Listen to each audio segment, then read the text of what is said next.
Let me go ahead and call the public hearing in order. It's March 20th, 2018.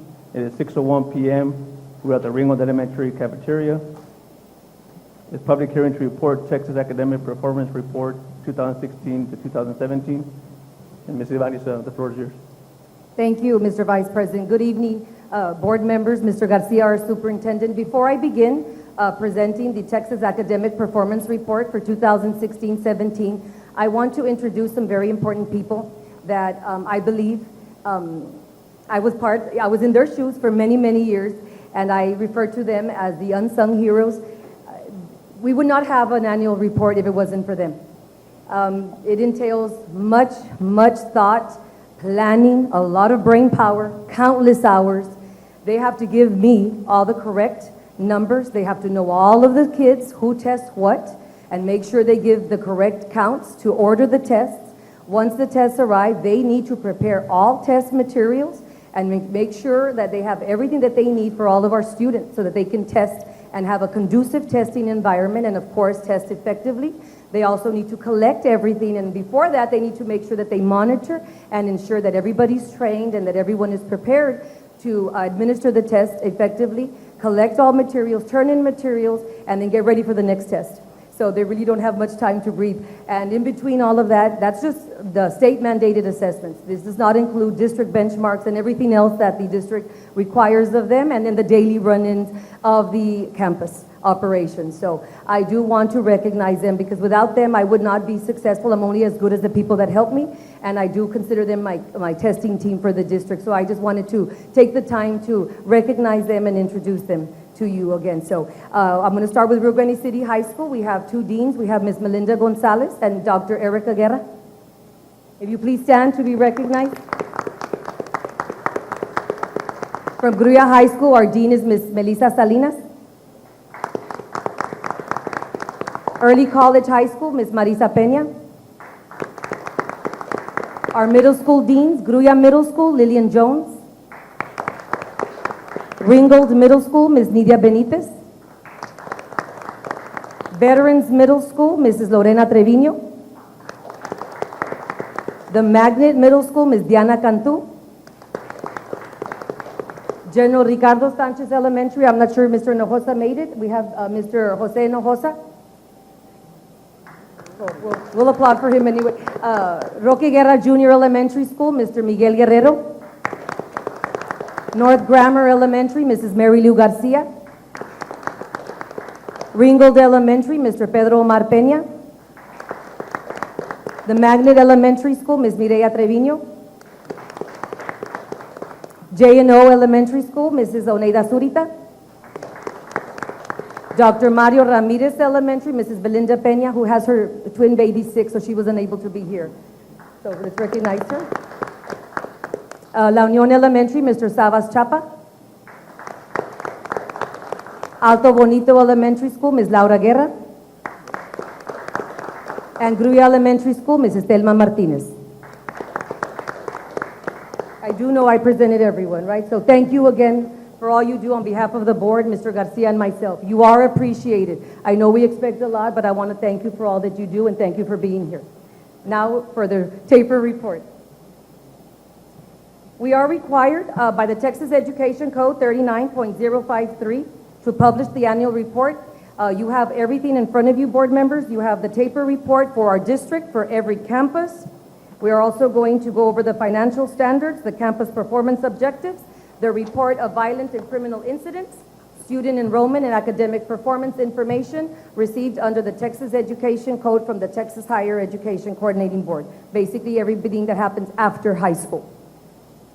Okay, we do have to meet the requirement under Texas Education Code 39.053, and we are in compliance because we do need to have the hearing within 90 days of the taper report. We did receive it in November. We did receive it on November 16th. It's on there, and delivery today will suffice in fulfilling the public hearing requirement, having taken place within the 90 business days. How did we let the public know? We did publicize it in our local paper, the Town Crier, and we did put it on our webpage of the school district. So we did let the public know that we will be having this particular hearing tonight. The TAPER has taken over what we used to have, the ACE report, AEIS. Okay, basically the TAPER provides information on the performance of students in each school and district in Texas. The reports provide extensive information on school and district staff, programs, and the student demographics. As everybody does well know, we are shifting to a new accountability system. As of release time today, the commissioner has not released the final accountability program that we're going to be under. We do know it's going to be an A through F. Okay, under House Bill 22, we will be having 3 domains: the student achievement, school progress, and closing the gaps. We do know that districts will be receiving a rating of A, B, C, D, or F for overall performance, as well for performance in each domain, beginning in August of 2018. Campuses will receive it in August of 2019. So that is what's coming with the new accountability system. And the deans and campus principals and CTCs are very well aware of this, and they keep abreast of all the updates with accountability. And we also, of course, keep Mr. Garcia abreast of all the updates that we have with accountability. We work very closely with Region 1 and, of course, with TA in keeping abreast of any updates. The bill also allows districts and charters to develop plans to locally rate our campuses. Once the plan receives approval from the agency, we will be able to use the locally developed domains and indicators along with the 3 state domains to assign the A through F ratings for each of our campuses. Okay, the House Bill 22 also requires a legislative report, which will be due on the 1st of January in 2019, showing the overall and domain performance ratings each campus would have received for the 17-18 school year had the campus A through F ratings been in place. What I did hear from Region 1 yesterday is that they might change that to fall of 18. We might not have to wait till January of 19, like they did last year. They did opt not to release them this particular school year, so we didn't get scenario. What if the A through F was in place? Where would we have fallen? They opted not to release that this particular school year for the 16-17 ratings, or actually the scores that the kids did with the spring testing of 17. So they're going to do that for our testing now. So they will release that very soon. And that's what they told us. Instead of waiting for spring of 19, they're going to release it in fall of 18. So we will definitely keep you abreast of that. The RGCCISD overview. For the 16-17 school year, we had a total of 10,772 students, 693 graduates from our high schools, 1,975 total staff, $135,423,947 total revenue, and 1.4514 was our tax rate. Our student ethnic distribution was 98.2% Hispanic, 1.6% white, and 1.1% Asian. And I went ahead and also gave a slide on the student demographics. And what I did differently this year was I included the comparison with the states. Where are we at, as you can see, so that you can compare, our population of economically disadvantaged students, English language learners, at risk, career and technology, gifted and talented, and special ed, as compared to the state average. So we're at a 79.7 with economically disadvantaged, 69.2 ELLs, 77.6 at risk. Students enrolled in career and technology education, 26.3. So as you can see, we are above average there from the state. Gifted and talented, way above average. That was a good plus. And in special ed, we have 9.7% of our students that are enrolled in those particular programs. I've also provided you the class size averages for our district by grade and subject. And again, I also gave you the comparison with the class sizes by grade and subject as compared to the state.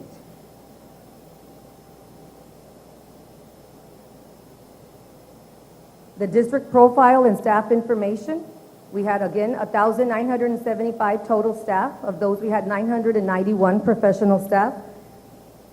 Of those, we had 785 that were teachers, 146 professional support, campus administration 46, central administration 13, educational aides 112, and 870 auxiliary staff.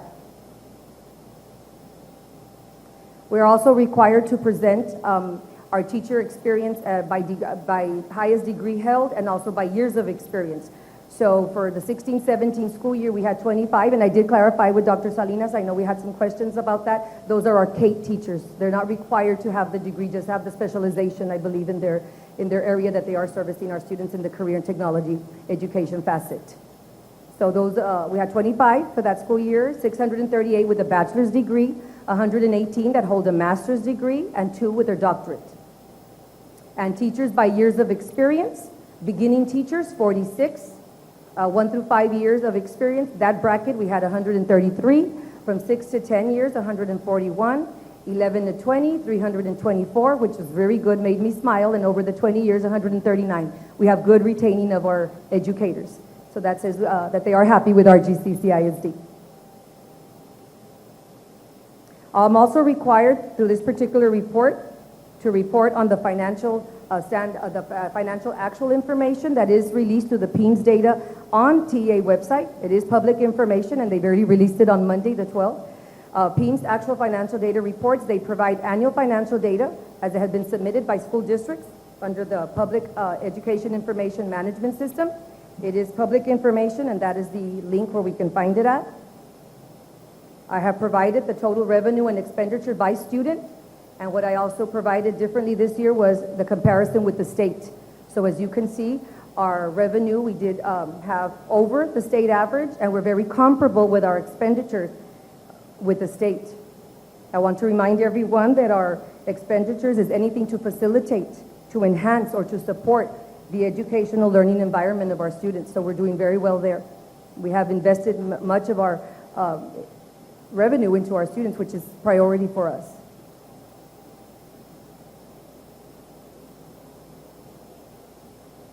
I have also included the operating expenditures, again, comparing with the state on instruction, instructional leadership, school leadership, extracurricular, and general administration.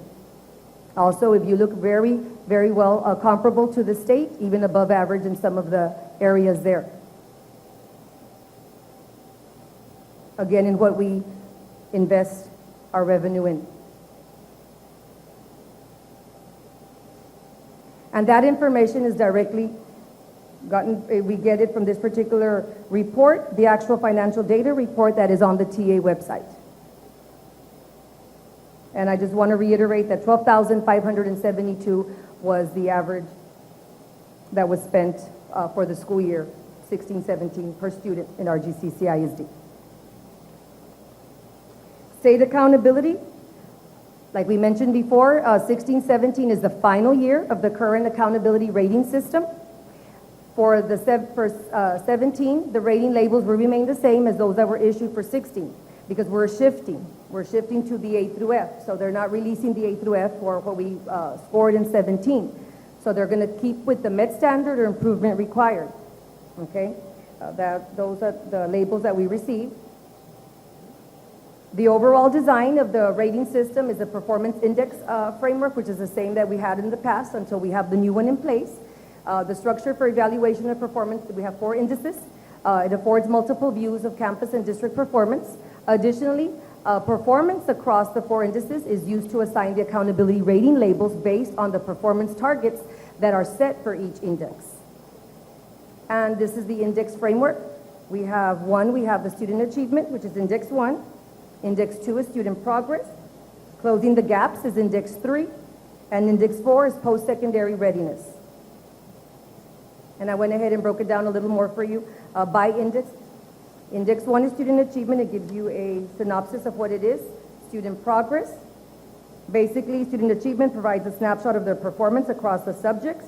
Student progress measures their progress and provides an opportunity for them to receive credit for improving student performance. Closing the gaps emphasizes the academic achievement of the economically disadvantaged students and the 2 lowest performing racial or ethnic student groups. And index 4 is post-secondary readiness. It emphasizes the role of elementary and middle schools in preparing students for the rigors of high school and the importance of earning a high school diploma that provides students with the foundation necessary for success in college, the workforce, job training programs, or the military. So those 4 indices were the ones that were used for this particular ratings that the campuses were given. The report that we received, which is the taper, comprises The main part of the district's annual performance report, we must publish it in the format that was prepared by TA, which includes star passing and participation rates, completion rates, college readiness rates, and student staff tax expenditure and community services information. For the first time, the prior year data is included for the reports in district comparisons between 16 and 17. That was not included before, so that is new in the TAPER report that you have before you. And they've also added additional lines containing staff experience information, which was not there before. So those are new features that the TAPER has. The 16-17 TAPER District Performance Report is included along with the Campus Performance Rating Reports, and they can be accessed at this website and this link. It's available to anybody in the public, or anybody can request it from the district, and they're readily available through my office. Performance ratings for the RGCCISD and its campuses are included in the report. They are included on this particular link on the TA website. And we're very proud to announce that RGCCISD, the district, as well as all 17 campuses, were rated as Met Standard. And for anyone that does not have internet, we can provide a hard copy for them. So I just wanted to get a little fancy with that. We were excited that we had Met Standard. And this is basically what the accountability summary looks like. This is the one sheeter that we received that will let us know if we did, where our rating was at or what we received.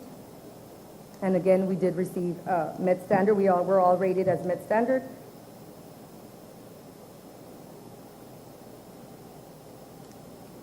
The next slide is the distinction designations that I know we're working very hard to try and derive for this particular school year. I want to proudly announce that in 16-17, RGCCISD had a total of 14 as compared to the prior year, which we only had a total of 10. So you have Rio Grande City High School that did earn 3 stars, distinctions, academic achievement in social studies, the top 25% student progress, and post-secondary readiness. Gruya High School earned 1, student progress. Veterans Middle School earned 2, academic achievement in reading and ELA, academic achievement in social studies. Ringgold Middle School also earned 2, academic achievement in science and in social studies. Alto Bonito Elementary also received 2 in academic achievement in science and post-secondary readiness. And the one with the most was Roque Guerra Junior Elementary. Kudos to them. They had 4 distinctions, academic achievement in mathematics, academic achievement in science, in closing the performance gaps, and post-secondary readiness. So again, I want to reiterate that in 16-17, we did earn a total of 14 for school district as compared to the previous year with only 10. So we're hoping for more. We're hoping for more in 17-18. That's our goal. We're aiming for more.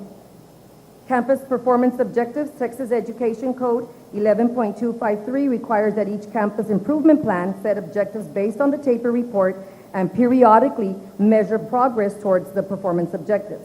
The objectives must be approved by the local board of trustees and be made available to the public. What is our status? Basically, our performance results on accountability system safeguards were included in the TAPER reports. The desegregated performance results of the state accountability system serve as the basis of safeguards for the accountability rating system to ensure that poor performance in one area or one student group is not masked in the performance index. And our campus performance objectives are included in the report. And basically what it means is that we do base our campus improvement plan is based on the needs that we need to address to improve our scores for the next year, and of course in our education for the students, the instruction. And I just gave you an example here where we derive the system safeguards, and I use, of course, Gruya Middle School as an example here. This is where and you have a copy in your packet of many that you have before you. I did include one for every campus where you can see all of the distinction designations, all of the performance index report, and then the system safeguards for each campus, That is where that information is derived. And then you have one sheet there that gives you all the campuses with the performance rates, participation rates. Basically, the performance rates are based on the scores that the campuses receive. Participation, basically, it's they participate in taking the test, which we do very well there. The graduation rates, and then they give you a total. And that's the percent of the indicators met based on the system safeguards. So I gave you a summary there of all the campuses. on a one sheet. School report cards. You also have a packet there with each campus report card. In addition to publishing its full annual report, the district has the option to produce a shortened or summarized report showing performance on key indicators. The school report card produced by TA provides such a summary, so that's what we use. As required by statute, these report cards must be disseminated to the parent, guardian, conservator, or other person having lawful control of each student at the campus. The 2016-17 school report card for each campus is posted at the Texas Education website, and we did give the link. We have also placed them, every campus has them on their particular campus webpage. I do want to mention that they are transitioning to a new web page, so they might be not available for a few days once the transition is done, but all campuses are fully aware and they will have them available for parents, but we also have hard copies for anyone that does not have access to the internet. And we did send out a hard copy to all parents in early January of this year. All campuses did send those out, the school report cards. And I just wanted to provide you a sample of a report card. Again, I use Gruya Middle School as a sample. And basically, gives you a summary. You know, some of them are 2 to 3 pages. Okay, the elementaries are shorter, they're like 2 pages. The middle school and high school, they're a little longer. And it basically gives you a summary of the demographics, the scores, and graduation rates for each campus. So we do release that to our parents every year. And we did send those out already. Education Code 11.253 requires that each campus improvement plan set objectives based on the TAPER report and periodically measure progress. And basically our campus plans, which are aligned, will also need to be posted, and the campuses are fully aware of that. They already have them, but again, there might be a delay once they transition, but those are fully available. Their CIPs are available on the website. The next few slides, you can review at your leisure. I just want to let you know that what I provided here for you was a percent that approaches grade level or above for each of the subject areas. Here we have STAR, grades 3 to 8. And what I did so that you can look at those carefully is I gave you the state average as compared to the region average where RGCCISD is at. And I went ahead and took it a step further and gave you the average from last school year, the year before 16-17, for 15-16, how they average. So as you can see, we did pretty well in reading. There was improvement. Maybe in one grade level we need to work at it a little bit, but other than that, we've had a significant improvement in reading for grades 3 through 8. And I have provided mathematics as well from grades 3 through 8. Again, you have the state average, region 1 average, how all the other districts in our region fared, our school district, and again, how the students at RGCCISD scored back in 15-16. And again, we've had improvement. And there was improvement in every grade level in mathematics. Writing. We did a little better in 2015-16 in grade 4, but just by 1%, so we're working on that. We did have significant improvement in grade 7. Science. Great improvement in both grade levels. Social studies stayed the same from 15-16 and 16-17. And there we are working on that. That is one of our areas of focus, as you can see, because we are below state and region percentage there. So we are working on that. That is one of our areas that we are targeting. And I have provided for you as well the end of course performance in the English 1, Algebra 1, Biology, English 2, and U.S. History. And again, you have the state average, region average, RGCCISD for 16-17 and 15-16. Very comparable in English 1 by 1% there. We did a lot better in Algebra 1, stayed the same in Biology, stayed the same in English 2, and we had a slight improvement in U.S. History. And we are also required to provide a summary here of all grades, including all of high school and elementary. with the reading, math, writing, science, and social studies, so I have provided that for you as well. And also comparing with the state and the region and the previous school year. We are also required to provide you a summary by demographics.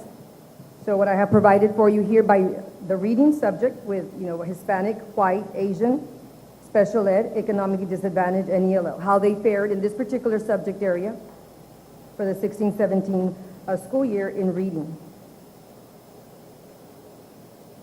I've also provided it for you in math, writing, science, and social studies, where it's non-applicable because we didn't have enough students. Basically, they will not provide us data. We don't have more than 5 students test in that area.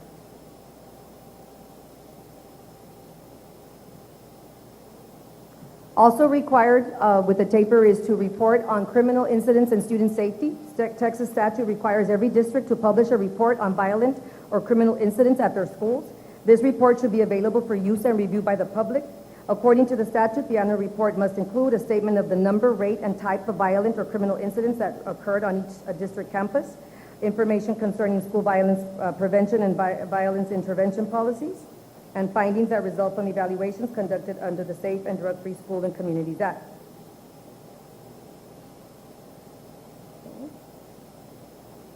So on this particular slide, you have the total incidents. This is for 16-17. I have also included the link where it's found. It is public information. It is on the TA website. Out of our total 10,772 students, we had 4,258 incidents. But I do want to stress that this could be one student that had multiple infractions. Okay, and this does not mean, they had to be severe. It could be a referral for out of uniform, skipping class, habitually tardy to class. So I want to mention that. Criminal violent incidents reported for that particular school year were 130. Mandatory DAEP placement, we had 112. Mandatory expulsions, we had 6. Discretionary DAEP placements, we had 91. And we had 12 discretionary expulsions for the 16-17 school year. We are also required to include with our performance report information received under Texas Education Code 51.403E for each high school campus in the district. And here is that information. And again, I have provided for you the class of 2016 as compared to the state, the region, how we did and how we fared the year before. So we have graduated in 2000, this is the class of 16, okay, because it works the year before. Okay, so next year we'll present on the class of 17. We had 95.7, that was our percentage, so we're way above the state there, so that's good. And we went up a little higher than 2015. In receiving our GED, we do not have a GED program for our school district, so that's understood why we're at 0. We're not required to have one, so that's why we're at 0% there. Continued high school, dropped out of high school, graduates and GED, graduates, GED, and continuing. And again, I do want you to note from the state, and the region as compared to how we do. So we're pretty comparable. If not, we're doing very well in comparison to how the state is doing. Recommended and DAP graduates, we did very well there as well. And the students that we have graduating in those particular programs, not in the minimum. Our college-ready graduates, that means how many of our students taking the TSI are ready, and they don't have to enroll in remedial classes when they enroll in an institution of higher learning. The average SAT score and the average ACT for our district as compared. We do know we need to work on that. We do have a lot of our students that do take the ACT. And then the graduates enrolled in the institution of higher ed, students that are enrolled and that we continue to follow after high school.